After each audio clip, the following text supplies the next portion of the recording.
تاریخی حقائق کے مطابق علوی حکومت برپا کرنے میں سب سے بڑا کردار امیر مختار کا تھا۔ امیر مختار امیر کائنات کے منظور نظر تھے، وہ اس وجہ سے کہ وہ قاتلان حسین کا بدلہ لینے میں سر فہرست تھے، اور قاتلان حسین میں سے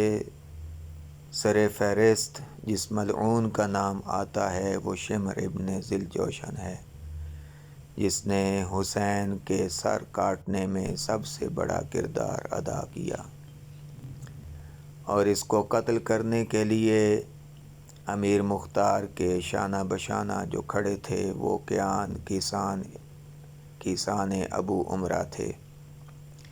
کیسان ابو عمرہ ایک دن امیر مختار کے سامنے شمر کا سر کٹا ہوا لے کر آتے ہیں،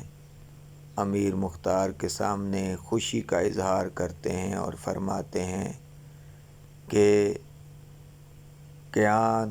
کیسان عمرہ